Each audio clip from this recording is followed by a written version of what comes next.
बिस्मिल्लाहिर्रहमानिर्रहीम। अस्सलाम वालेकुम नाज़रीन, मैं हूं एहसन अमीन राजा और आप देख रहे हैं programme Kashmir debate.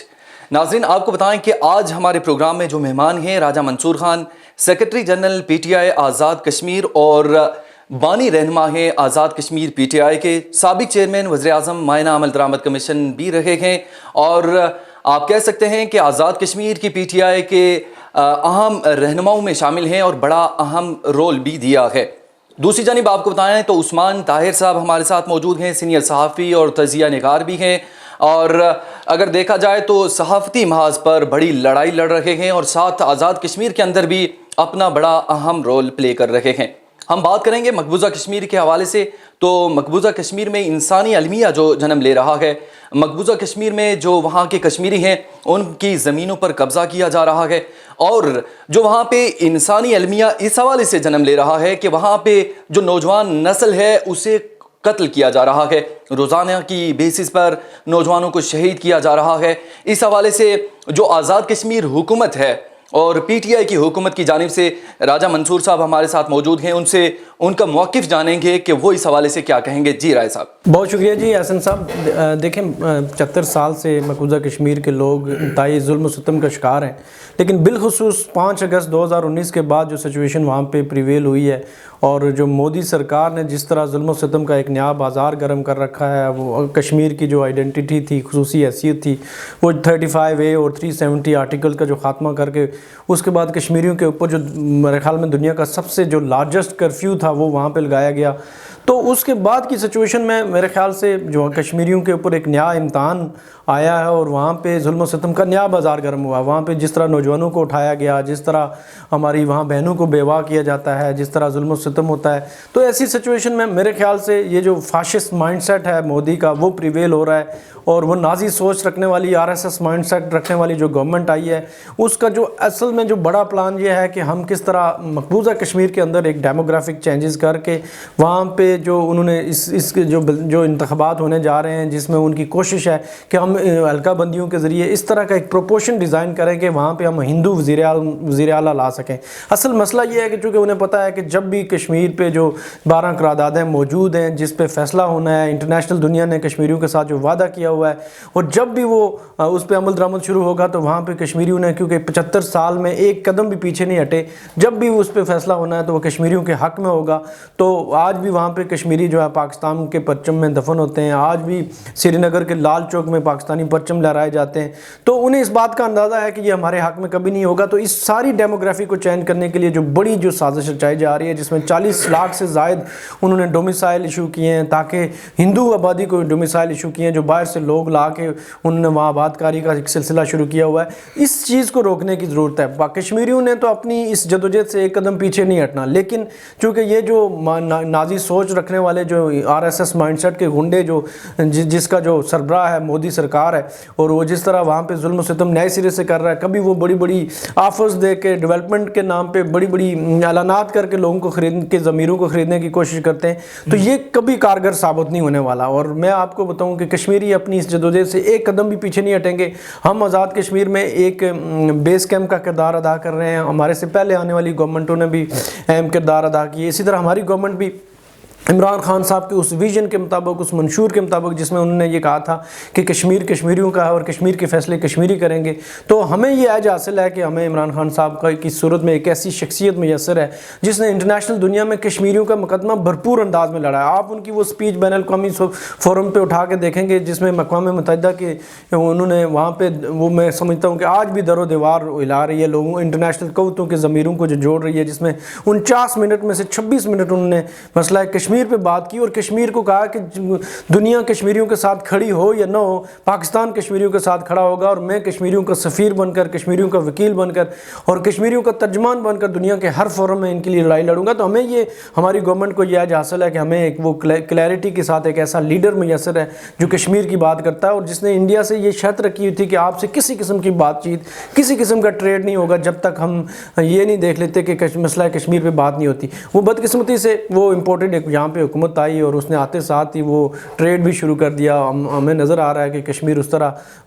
Priority number 1 پہ نہیں رہا, لیکن عمران خان صاحب اور ہماری گورنمنٹ انشاءاللہ اس معاملے میں بالکل فوکس ہیں اور آپ کو نظر آئے گا کہ ہم اس پہ کام کر رہے ہیں. صحیح, آپ نے بالکل درست فرمایا. عثمان طاہر صاحب, آپ کی جانب بڑھوں گا. آپ سینئر صحافی بھی ہیں اور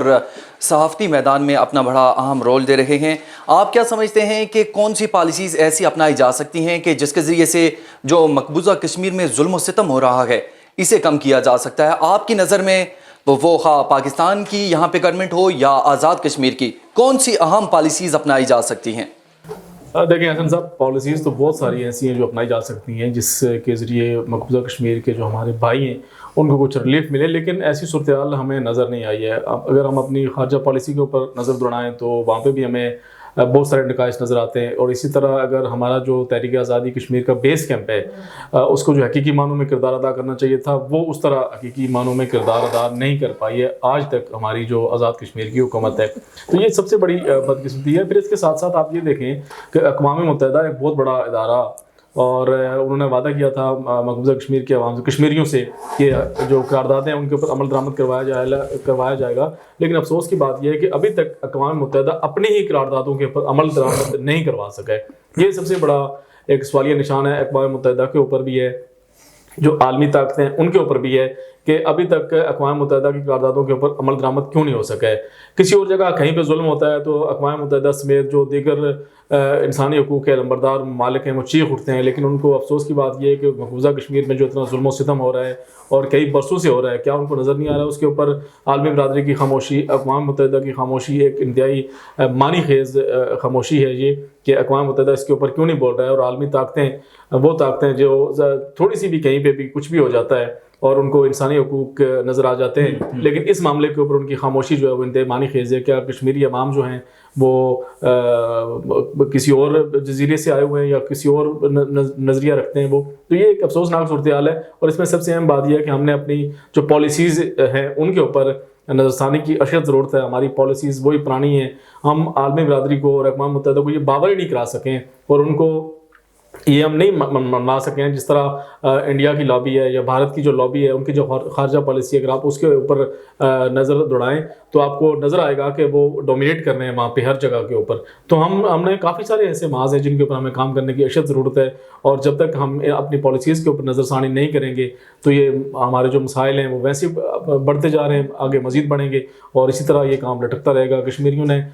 کشمیریوں کی کئی نسلیں جو وہ قربانیاں دے چکی ہیں, ابھی آگے مزید ان کی قربانیاں لگتی رہیں گی, اور ہم یہی کہیں گے کہ ہم کشمیریوں کے ساتھ ہیں, ہم پاکستان کشمیریوں کے ساتھ ہے, دنیا کشمیریوں کے ساتھ ہے. اقوام متحدہ کی قراردادوں کے اوپر خاص کر میں تو یہ سمجھتا ہوں کہ وہ قراردادیں پرانی ہو چکی ہیں اور وہ ابھی تک ہم وہی راگ و الاپ رہے کہ قراردادوں کے اوپر عمل ہونا چاہیے, لیکن اب ہمیں اس کے اوپر بھی ریویو کرنے کی اشد ضرورت ہے. راجہ منصور صاحب, آپ بانی رہنما ہیں Azad Kashmir P T I کے, آپ کیا سمجھتے ہیں کہ ابھی تک آزاد کشمیر کی جانب سے جو رول دیا گیا ہے مقبوضہ کشمیر کے لیے وہ کتنا اہمیت کا حامل ہے اور کتنا اہم رول فیوچر میں دیا جا سکتا ہے؟ کیا سمجھتے ہیں کہ جو یہاں سے ہم جتنی بھی نمائندگی کرتے ہیں, اگر آزاد کشمیر اسمبلی سے وہ نمائندگی کی جائے انٹرنیشنل فورم پر, جتنا بھی انٹرنیشنل فورم ہے خاص کر کے یورپین کنٹریز ہیں اس میں اگر آزاد کشمیر کی جتنے بھی ممبرز ہیں وہ جا کے وہاں پہ نمائندگی کریں تو وہ کیا ایک بہتر سلوشن نہیں ہوگا؟ دیکھیں اس میں آئی ایگری ود یو, لیکن چونکہ فارن کا جو سبجیکٹ ہے وہ پاکستان کے پاس ہے اور پاکستان ہمارا بڑا بھائی کشمیر کی بہتر انداز میں نمائندگی کر رہا ہے, اور ہمیں میرے خیال میں اس میں کشمیری قیادت کو انکلوڈ کرنے کی ضرورت ہے کہ وہ انٹرنیشنل فورم میں جا کے جب کشمیری اپنی بات خود کریں گے اور فرنٹ فٹ پہ آ کے اس کو بتائیں گے لوگوں کو, اپنے ساتھ ہونے والے ظلم و ستم کا خود اس کا ذکر جب انٹرنیشنل قوم کے ساتھ کریں گے, انٹرنیشنل طاقتوں کے ساتھ کریں گے, انٹرنیشنل ہیومن رائٹس آرگنائزیشن کے ساتھ کریں گے تو اس کا ایک بہتر امپیکٹ پڑے گا, اس میں کوئی شک نہیں ہے. لیکن چونکہ آبویسلی جس طرح میں نے پہلے کہا کہ فارن کا سبجیکٹ اس طرح ڈائریکٹلی ہمارے انڈر نہیں ہے, ہمارے حکومت نے یہ تجویز بھی دی تھی کہ اگر اس طرح کا کوئی میکنزم بن جائے جس میں نائب وزیر خارجہ کا جو آزاد کشمیر سے لیا جائے اور وہ آزاد کشمیر کی نمائندگی اسپیشلی کشمیر ایشو پہ کرے اور انٹرنیشنل دنیا میں جا کے کشمیر کے مقدمے کو خود ہائی لائٹ کرے. اور اس میں جو ہماری میجر اسٹرینتھ موجود ہے وہ انٹرنیشنل جو اوورسیز جو کشمیری ہیں خاص کر کے, میں چونکہ خود یو کے میں رہا ہوں اور میں آپ کو بتاؤں کہ وہاں 1 ملین کے قریب تو صرف کشمیری ہیں اور وہ سارے کے سارے माशाल्लाह से अपनी अपनी जो फील्ड्स में सक्सेसफुल लोग हैं, आप वहाँ की पार्लियामेंट को उठा के देखें तो आपको कश्मीरी नज़र आएंगे, आप वहाँ की लोकल काउंसिल्स को, बिज़नेस को और दीगर जितनी IT और मेडिकल की जितनी भी एरियाज़ हैं वहाँ पे आपको कश्मीरी नज़र आएंगे। तो कश्मीरियों को इस तहरीक के साथ चैनलाइज करने की ज़रूरत है। जब तक कश्मीरियों को नुमाइंदगी इस तहरीक के अंदर नहीं दी जाती, वो कश्मीरी जो ख़ास करके ओवरसीज़ में बैठे हुए हैं वो उसके साथ यूँ कह लें कि सिंक्रनाइज नहीं होंगे। तो हमें इसमें कोशिश करनी चाहिए और ये एक अच्छा इकदाम होगा पाकिस्तान की तरफ से, अगर वो कश्मीरियों को 2 कदम आगे जाकर नुमाइंदगी देगा तो मेरे ख्याल से इसका फ़ायदा होगा। उस्मान ताहिर साहब, ये बताइएगा कि अभी जो PTM की यहाँ पे हुकूमत है, कश्मीर का इशू टैकल कर रहे हैं, खा वो यूनाइटेड नेशन के अंदर हो या वो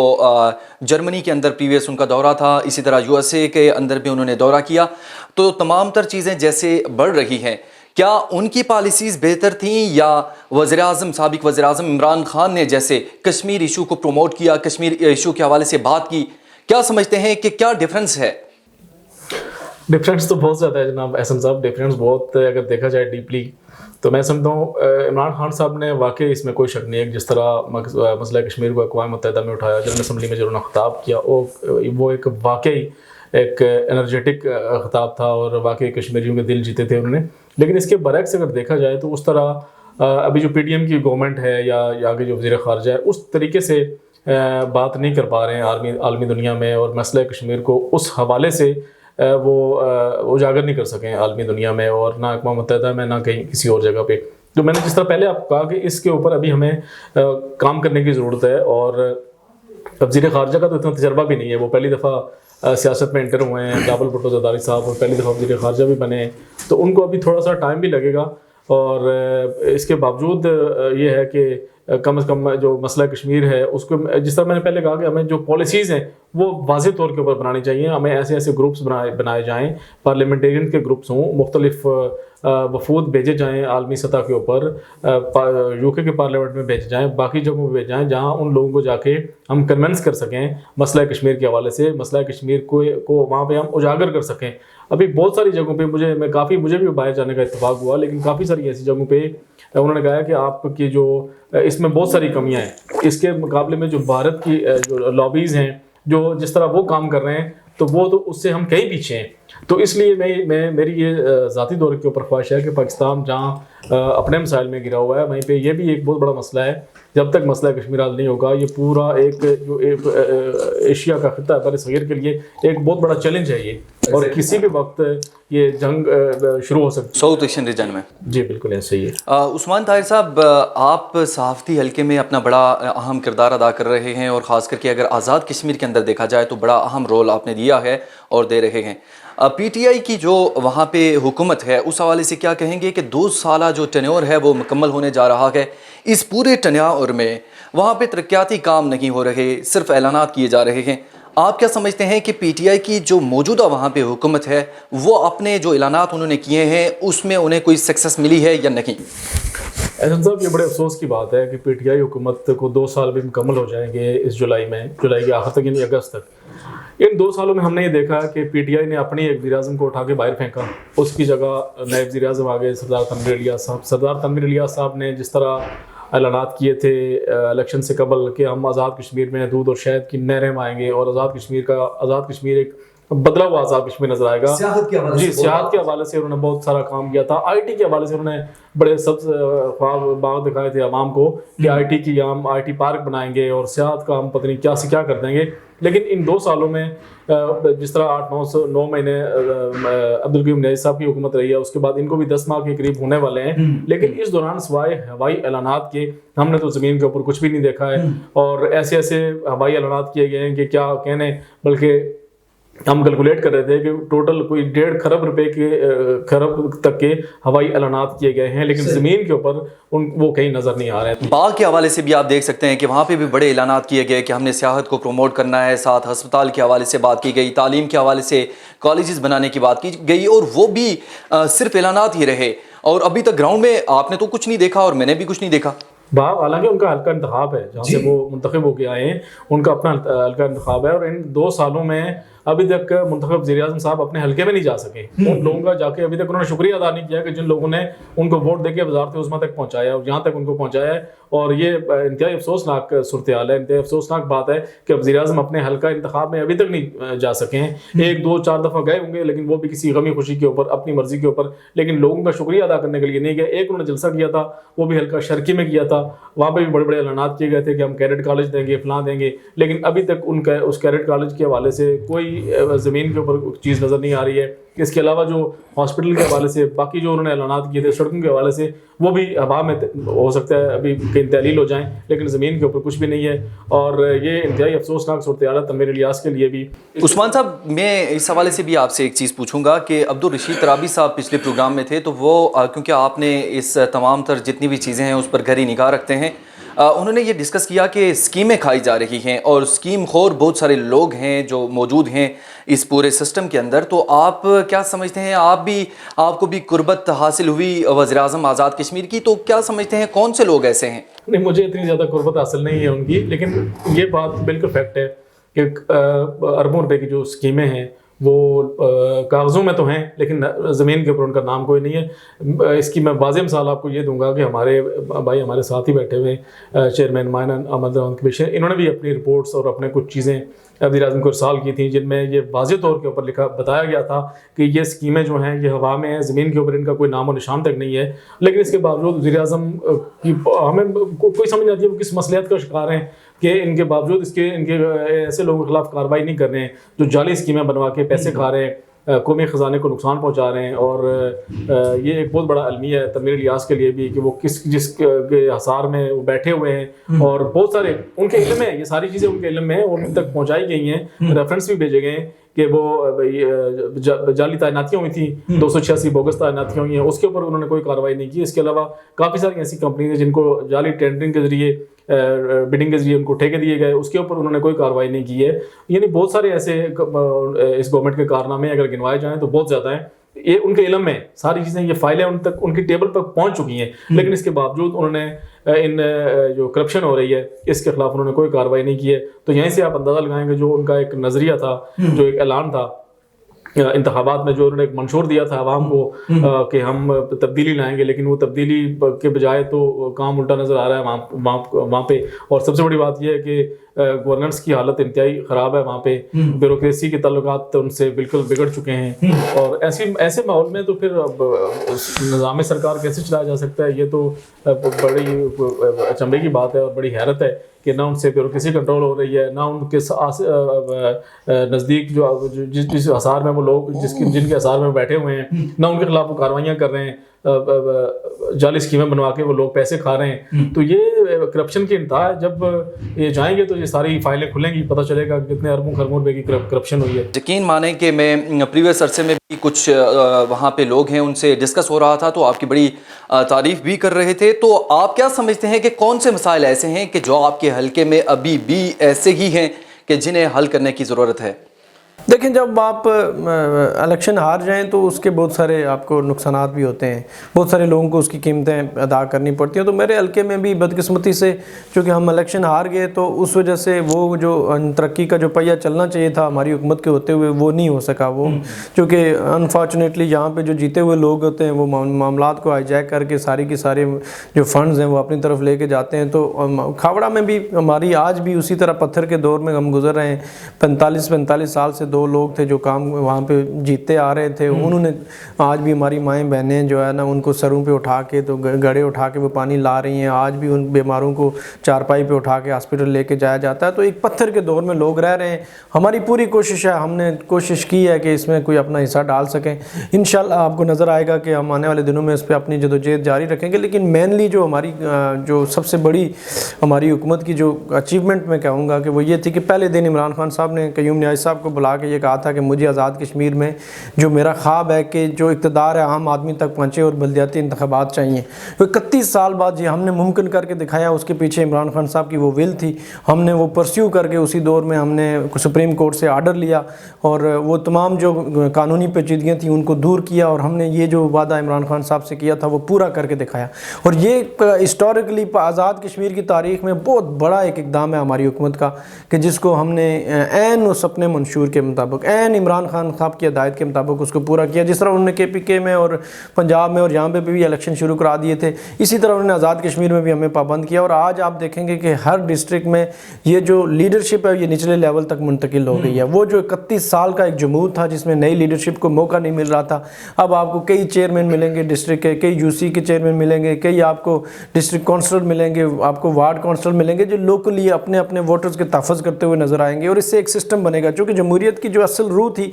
वो यही बलदियाती निज़ाम था, वो हमने हमारी हुकूमत ने करके दिखाया और मैं समझता हूँ कि ये हमारी बड़ी अचीवमेंट है। उस्मान ताहिर साहब, आपसे पूछूंगा आज़ाद कश्मीर में किफ़ायत शहरी के निज़ाम के हवाले से, तो पाकिस्तान में तो वो मुतारफ़ करवाया जा रहा है। आज़ाद कश्मीर जो वज़ीर-ए-आज़म हैं अभी उन्होंने सेक्रेटरीज़ को 2-2 लग्जरी गाड़ियाँ इस्तेमाल करने की इजाज़त दी है, इस पर आप क्या कहेंगे? और साथ आपसे इस हवाले से भी पूछूंगा कि आज़ाद कश्मीर में गुड गवर्नेंस के हवाले से जो वज़ीर-ए-आज़म की है, उस हवाले से आप थोड़ी मतलब कि इस पर भी नज़र डालें। और जो मसाइल हैं हस्पतालों के, टेक्नोलॉजी के हवाले से कुछ भी दिखाई नहीं दे रहा, तो इस पर आप अपना थोड़ा पॉइंट ऑफ व्यू देंगे। देखिए, मसाइल तो मसाइल के अंबार लगे आज़ाद कश्मीर में। गवर्नमेंट ने, मैं जिस तरह आपको बताया कि गवर्नमेंट ने बड़े सुहाने ख्वाब दिखाए थे इलेक्शन से पहले आवाम को, और उन्हीं ख्वाबों की बिना के ऊपर इनको वोट भी मिला है, लेकिन उसके बरक्स सारे मामला हो रहे हैं। गुड गवर्नेंस की क्या मिसाल दी जाए? वहाँ पे इंतहाई बैड गवर्नेंस है। जिस तरह मैंने पहले आपको बताया कि ब्यूरोक्रेसी उनकी बात नहीं मान रही है। एक चीफ एग्जीक्यूटिव में खित्ते के रियासत के उनकी बात नहीं मानी जा रही है ब्यूरोक्रेसी की जानिब से, तो फिर इससे ज़्यादा बैड गवर्नेंस और क्या होगी? और इसके साथ साथ जिस तरह आपने बात की अपना मुराद के हवाले से, तो पाकिस्तान में जिस तरह शहबाज शरीफ साहब ने ये कहा कि जो वज़रा हैं और जो सेक्रेटरीज़ हैं उनके लिए मुराद ख़त्म की जा रही हैं, और लग्जरी गाड़ियाँ इस्तेमाल करने के ऊपर उन्होंने पाबंदी लगा दी, नई गाड़ियाँ ख़रीदने के ऊपर पाबंदी लगा दी। लेकिन इसके बरक्स अगर हम आज़ाद कश्मीर में देखें तो हमारे वज़ीर-ए-आज़म ने 2-2 गाड़ियाँ इस्तेमाल करने की उनको इजाज़त दे दी, इसका नोटिफिकेशन भी जारी कर दिया है। हालांकि वज़ीर-ए-आज़म हर मौके के ऊपर ये रोना रोते हैं कि हमें फंड्स की कमी का सामना है, हमारे पास फंड्स नहीं है, तरक्याती फंड्स की बेशुमार मसाइल हैं। लेकिन इसके बावजूद जिस तरह ये अशरफिया और जिस तरह इनको नवाजा जा रहा है, तो ये चीज़ें समझ से बिल्कुल बाहर हैं कि वो क्या चाहते हैं। आवाम को 2 वक्त की रोटी मैसर नहीं है, और वहाँ पे ये है कि उनको नवाजा जा रहा है। और अपनी तनख्वाह तो उन्होंने मुराद न लेने का ऐलान किया था, लेकिन इसके बावजूद अगर आप देखें PM सेक्रेटरीट, PM हाउस का जो सालाना अखराजात हैं उनमें कई गुना इजाफा हो चुका है और वो करोड़ों रुपए मुख्तस दोबारा किए जा चुके हैं। देखिए, मैं तो आज़ाद कश्मीर चूँकि बड़ा अहम खिता है, उसमें बड़ी पोटेंशियल मौजूद है। हमारी 60% से ऊपर एक यूथ की तादाद मौजूद है, ब्राइट लोग हैं, और सबसे बढ़ के ये कि हमारा बहुत अच्छा एक लिटरेसी रेट है, पढ़े लिखे लोग हैं, वेल अवेयर हैं, पोलिटिसाइज हैं, बड़ी ज़बरदस्त कम्युनिटी है। और ये लोग जहाँ जहाँ कहीं गए हैं, मैं दुनिया के तकरीबन 35-40 मुल्कों में गया हूँ, मैंने कश्मीरियों को देखा है कि वो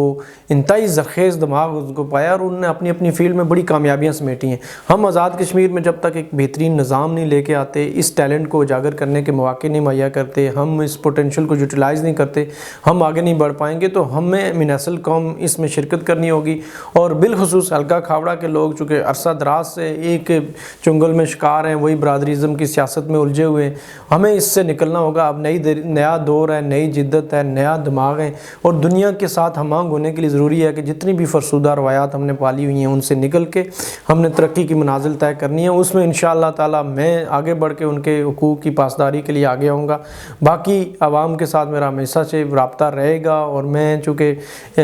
एक मिशन लेके आया हूँ इमरान खान साहब की तरह, और उस मिशन के तहत मैं आगे बढ़ रहा हूँ। नाज़रीन, आपको बताएं कि Raja Mansoor Khan secretary general PTI Azad Kashmir हमारे साथ मौजूद थे। सर, आपका बहुत बहुत शुक्रिया। उस्मान ताहिर सीनियर सहाफ़ी हमारे साथ मौजूद थे, आपका भी बहुत बहुत शुक्रिया। प्रोग्राम आपने सुना, यकीनन प्रोग्राम आपको पसंद आया होगा। अगले प्रोग्राम के लिए इजाज़त दीजिए। अल्लाह निगहबान।